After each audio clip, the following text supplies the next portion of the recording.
Step by step, beginner friendly, draw this Greek warship, like from the Odyssey.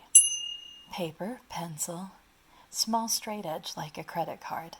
Something with a small hole in it about the size of a pencil. It might be a washer from my tool chest, it might be something from the kitchen. I could use a binder paper because it has a hole. Also need a ruler, and what do you know? It might have a hole as well. You only need one item with a hole. Use the ruler, draw a straight edge. Now draw a diagonal straight line that curves. You'll see me feel my way lightly through drawing light lines and then darken it. At the other side of the paper, draw a curving line that curves in toward the top. The front, that curves back the other direction. If you want to make the front fancy, you can draw this spiral. I keep my lines really light because it makes erasing easier. On the back, you can draw a spiral, or you can just draw a little moon shape to keep it simple. It's up to you. The straight line of the top of the ship didn't turn out very straight when I freehanded it. It's also going to have problems when I use the card because I was accidentally covering up half my picture with the card. After I erase, I'm going to put the gift card above so that I can line it up at an equal distance from the waterline, like this. Keep this line light just in case. A curved line up and another curved line over complete the front of the ship, and then another curved line down. This part is optional. At the back of the ship, I'm going to create a fishtail design using curved lines. A lot of the old ships looked like fishes or sea monsters.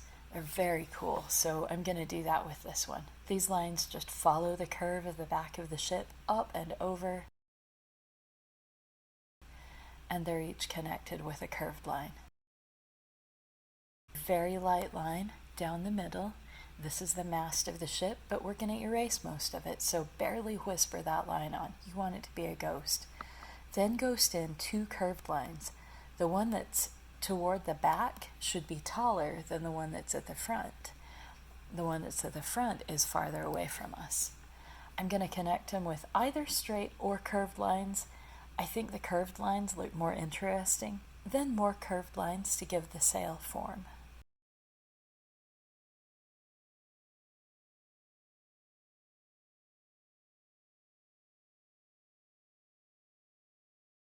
Darken and widen the mast whenever you're ready. Here's where the circle comes in. We're going to trace it along the edge of the ship. We're going to trace several of them, as many as we can reasonably fit in. But after I did the first two, I realized that they're not quite lined up, so I'm going to use my straight edge and very, very lightly ghost a line. Put the bottom of my circle along that line. These are shields along the side of the ship.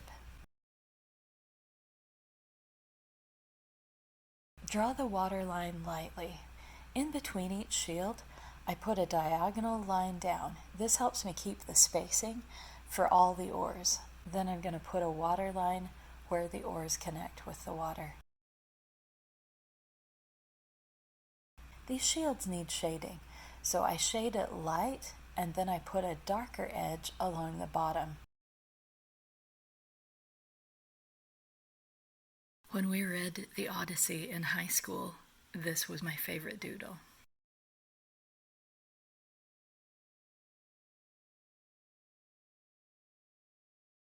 I'm going to darken the oars, and then I'm going to darken the water edge.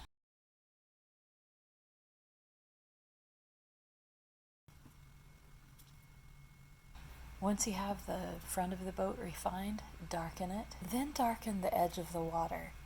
I'm not going to make it as dark as the water along the edge of the oars, just a little softer because it's farther away.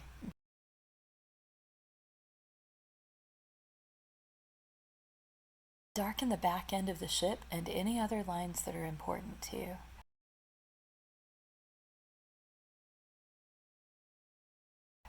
I'm going to put in the rigging, the ropes that hold and maneuver the sail. Very, very light. You want them to stay light. In fact, if they're dashed lines or they only show up part way, you'll see me erasing bits of these. You don't want all of your lines to converge at one specific spot, like this one that I'm pointing to. Leave them very light and ghostly. In art, some things are better felt than seen. A lot of old ships looked like fish or sea monsters, so we're going to put an eye on the front. So we have a fish tail on the back and an eye on the front. It's not necessary, but it's fun. A light shade of gray over the front areas. I darken some surfaces that face downward.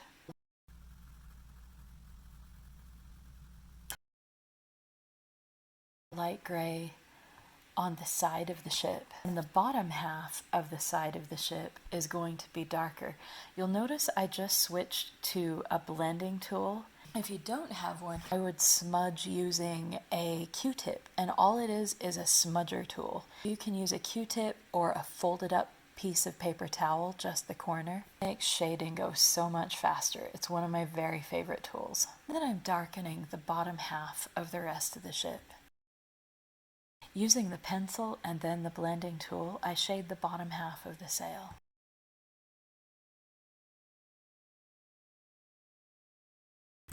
I erase out a highlight on the top of each of the shields and then several top-facing surfaces on the ship.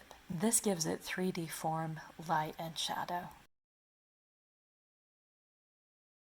The sail wasn't quite dark enough and not quite light enough. I add a shadow at the top of the sail as well to help it feel round. These final refinements, like darkening the edge of the shields, are things that I personally needed on my own. Your refinements will look different from mine.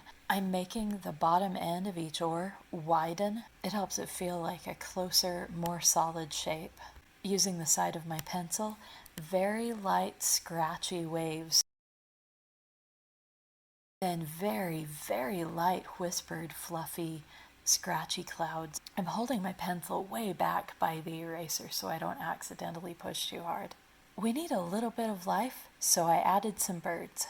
Our very last touch is to find a good place for your signature.